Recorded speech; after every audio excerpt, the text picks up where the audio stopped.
Assalamu alaikum, dear viewers. Thank you for joining us.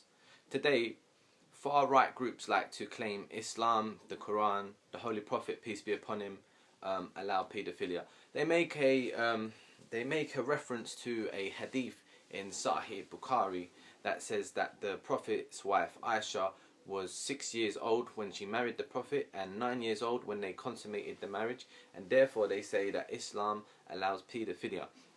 But this is actually incorrect, and they say, well, it's in Sahih Bukhari, but look, the Sun newspaper reported on the Hillsborough disaster.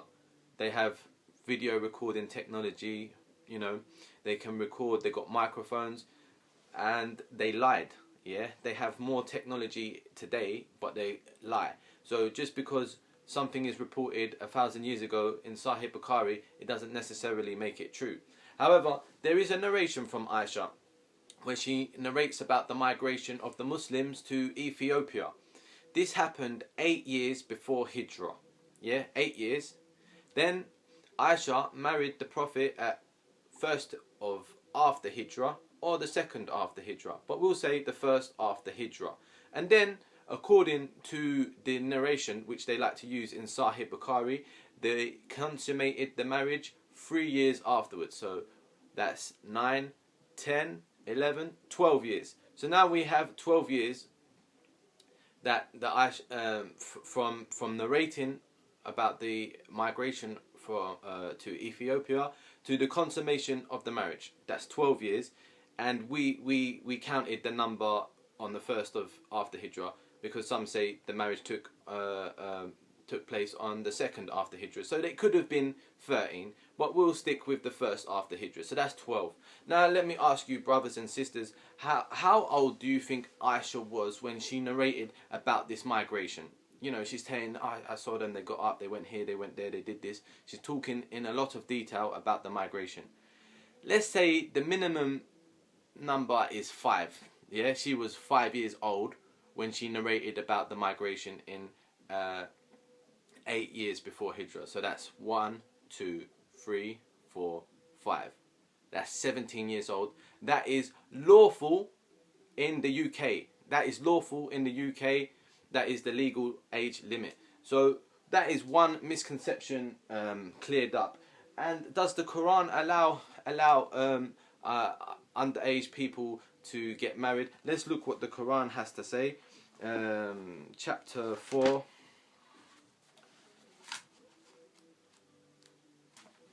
Chapter 4, verse 6. Yeah? Go on observing orphans when you find that they have surely reached the age of marriage. The age of marriage. Now, in Islam, we have the age of maturity, and that means that people become criminally responsible at that age. And they are allowed to get married at that age, and is not a universal age for everybody, because Islam accepts that people develop at different speeds. Different people develop at different speeds. So it's called balik. When you reach the age of maturity, it's called balik. Yeah, that's when you are responsible, you are criminally responsible, and you can get married. However, in the UK, they have the age of criminal responsibility at the age of 11. So an 11-year-old can be criminally responsible and be convicted of murder and rape, but is not allowed to marry until 16. So, but Islam is not like that. It says balik, when you reach the age of maturity, you have the mind to know what is good for yourself, and you are responsible. And obviously, with guidance, you will make the right decisions. So, that's the first thing. Islam does not allow paedophilia. Second thing, they like to talk about sex slaves. That the Quran allows sex slavery, and we you know, obviously we've cleared up the misconception that Muslims are violent. Now they say that Muslims are promiscuous, and that we are allowed to rape non-believers and this and that, and all sorts of disgusting allegations. So let's talk about that.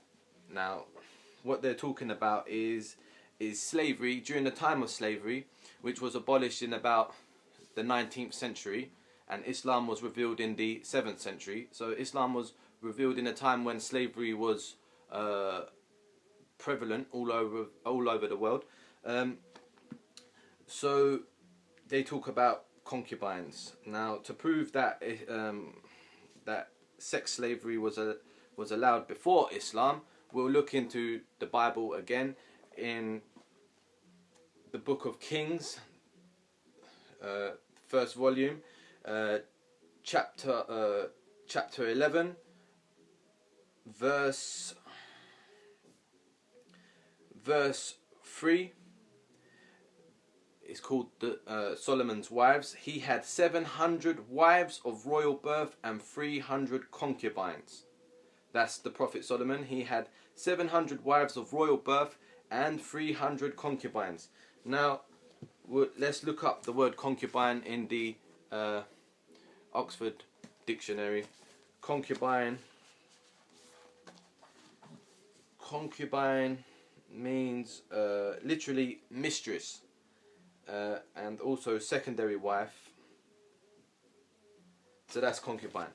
Now, what is Islam's position on slavery? What did Islam have to say about slavery in a time when slavery was prevalent, and it was only abolished in the 19th century after the American Civil War? So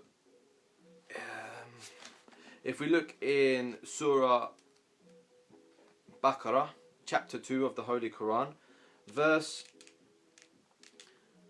177 of the Quran, it reads, "There is no righteousness in turning your faces to the east and west. The righteous ones are those who do have faith in God and in the last of days, in angels and the book, and in the prophets of the past, and out of love for him pay out of their own wealth to kith and kin, to orphans, and the people fraught with poverty, and the wayfaring alien, to the beggars, and for the freeing of the captives and slaves." So Islam in the 7th century is preaching free the slaves. It's saying you're not a righteous person unless you free the slave.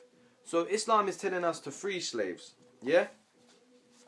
Now, what does Islam have to say about concubines and sex slavery?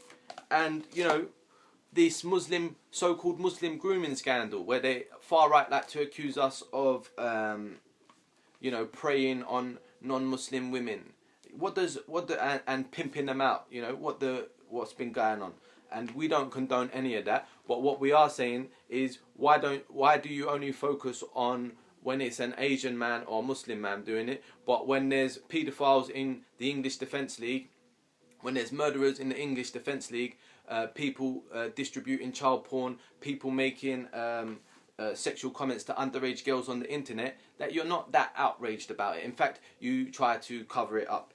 So, what the Quran says in Surah 24, verse 33, the light. "Let those who can't afford to marry live in continence, till God out of his bounty gives them provision. If some of those in your possession shall ask for deeds of liberty, grant them the deeds, when you are certain of good in them, and give some property to them, of that which God has to you given. And do not ever force your maidens to prostitution for some worldly gains, as they desire to keep their chastity. If anyone compels them, Allah then, witnessing their compulsion, will be to them forgiving, full of compassion." So here we have a verse where Allah is commanding us not to compel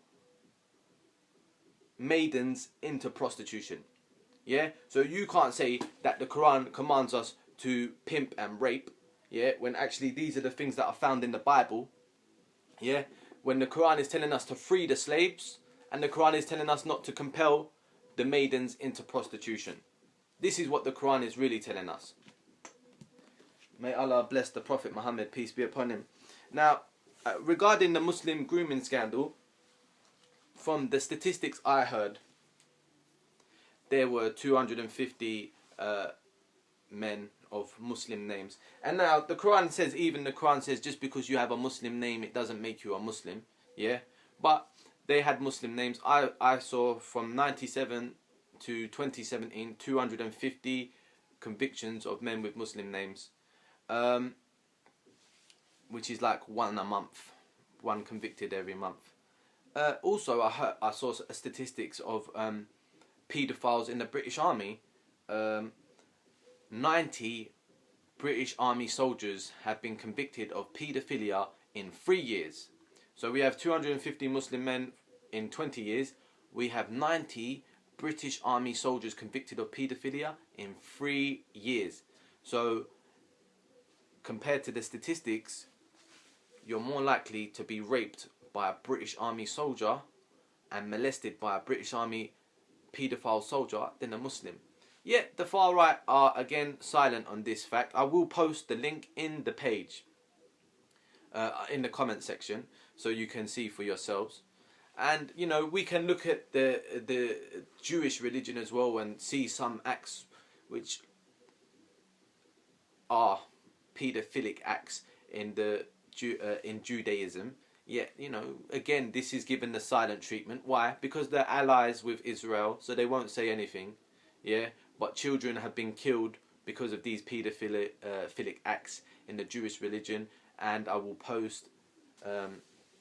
I don't like talking about it because it makes me sick, but I will post about that also in the comment section for you to read.